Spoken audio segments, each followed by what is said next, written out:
据印度媒体报道，在2月7号，位于印度北方边境的北阿坎德邦发生冰川崩塌灾害，一声巨响后，山体发生崩塌，并导致山洪爆发，而山洪夹杂着碎石冲进山脚底的印度村庄中，导致至少10人死亡，约150人下落不明。另外，一座水力发电大坝被冲走。我们知道，如今因中印边境摩擦，印度军队在边境地区屯兵数十万。如今这样的噩耗传来，也颇受关注。一场或造成100人丧生的事故，虽然是一场自然灾难，但其中却能体现中印之间的差异。为什么这样说呢？在2周前，我国甘肃地区发生了滑坡灾害，超过10万立方米的黄土轰然崩塌，直冲而下，而下面就有居民区。但幸运的是，此次大规模滑坡灾害没有造成任何伤亡事故，因为当地居民在灾害发生的6个小时前就收到了避难通知。灾害发生时，所有的居民都撤离到了安全区，因此避免了人员伤亡。不过，山体滑坡不都是一瞬间发生的吗？为何我们能提前6个小时就能预测灾害？这还得归功于我们的北斗导航卫星。据了解，长安大学利用北斗导航建立了一个高精度北斗地质灾害监测预警平台，用于监测地质灾害。据获悉，在灾害发生的几天前，北斗导航检测到当地山体发生位移，如果用肉眼可能很难观测到，北斗卫星却准确捕捉到位移现象，并精确到 0.01 毫米。通过山体变形与位移的速率，预警平台也精确计算出灾害发生的时间，因此能提前组织人员撤离。对比中印2次自然灾害的表现，可以说一直拥有大国梦的印度离大国还差一个北斗。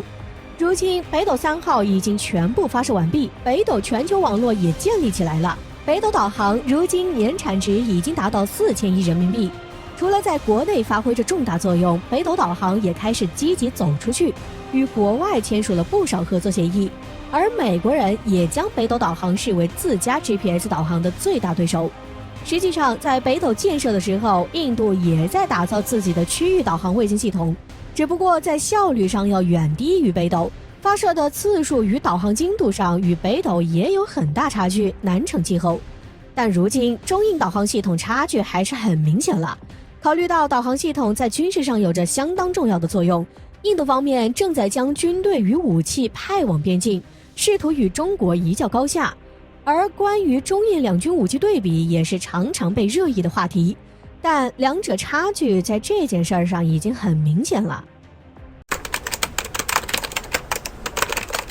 据《环球时报》的消息称，在印度日前举行的印度航空航天展2021的国际航空展中，曝光了一个重磅展品，即印度国产下一代战机 AMCA 的新型号。据了解，这款由印度自行研发的5代机，自2019年12月就开始了，而 AMCA 核心技术则是由法国提供的，即引擎技术。不过，这并不令人意外，一个连弹药制造都有质量问题的国家，很难指望它制造出5代机引擎这样高难度的产品。即使是中国，现在也不敢说能制造出领先世界技术的5代机引擎。关于 AMCA 战斗机模型在本次航展中的最新亮相，很多网友在印媒推文下面发表了自己的看法。此外，除了一些倍感振奋的印度人外，也有不少人对此模型表示出了不解。举例来说，因为机身下面挂着大量的外挂武器和装备，所以外国网友们普遍质疑这架战机看上去并没有隐身这一性能。也有网友直接用 FC31 克隆体来表达他们对 AMCA 外观的不满，纷纷吐槽，这不就是中国的 FC31的山寨版吗？外形充满了中国的味道。值得一提的是，在看过具体的模型后，不仅是网友们在嘲讽印度的新战机，就连美国军事专家布肯在看到这一模型后，都称其为印度版的 FC31隐形战斗机，但也只是相似而已。毕竟，根据印度方面公布的资料可以知道 ，AMCA 的新型号可能真的没有达到隐形战机的标准。分析认为 ，AMCA 的新型号没有像 F22、F35那样的光学传感器，因此能够确实其机载精确制导武器在瞄准目标时，很有可能借助挂在该吊舱上的相关导航设备。于是问题来了，目前为止的5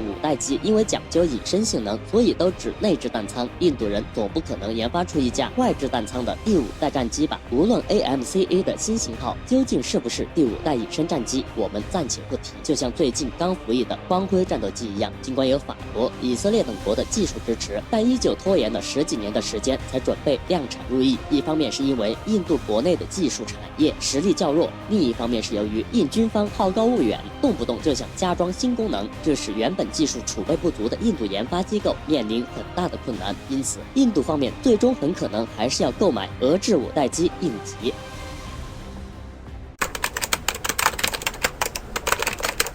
近日，日本时报表示，美国总统拜登已经向中国发出了明确的信息，即不要指望美国会停止在太平洋南部的自由航行巡逻活动，这也绝不可能，因为美国已经通过了2条条令，允许2艘美国军舰分别在4月4号和5月5号在台湾海峡以及南海海域进行任务活动。自从2017年以来，美国打着自由航行的旗号，一年比一年增多的来中国南海进行巡逻任务。从2017年仅有的4次，到2018年的6次，再到2019年和2020年的13次，以及如今2021年才刚开了一个头，美军就已经数次来访。自1月20号这位总统正式上任开始，美军军舰以及军机就不断在南海海域进行各种刺探挑衅。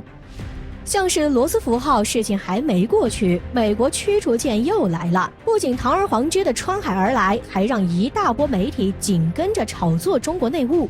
然后顺势再把尼米兹号航母打击小组也开来了中国南海。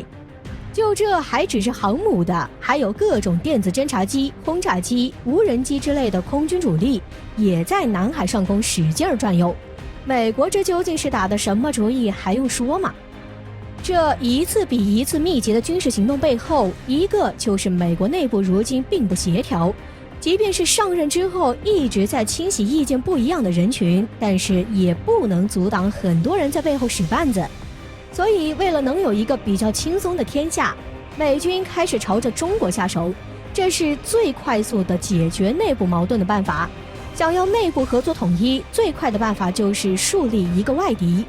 当然，拜登也不是什么慈善人，所以这样的形式也就正好合了他的意。而且从另一方面来说，美国很多人都无法忍受美国独一无二的地位受到威胁，所以中国在他们的眼里自然是不见了才是最好的。不过很显然，美国这次依然是打错了主意了，想要对中国发出危险信号，逼中国动手，这绝对不会让美国称心如意。中国绝对不会率先出手，这不仅不符合国家利益和社会国情，也会让中国落入被动境地。所以中国在这里只能不断地对美国军机、军舰进行各种警告，像是试射东风导弹、军舰、航母进行演习，也可以再来一次军事模拟攻击行动，但是绝对不能真的去开火，除非有能力逼美国跳脚，毕竟谁先动手谁就没理。最后，对于这件事儿，中国或许还是需要做好各种准备。毕竟咱们虽然不会先动手，但是美国如今一旦出现过线，损害中国国家利益，那可就要两说了。要知道，中国不打架，可从来都不是不敢打。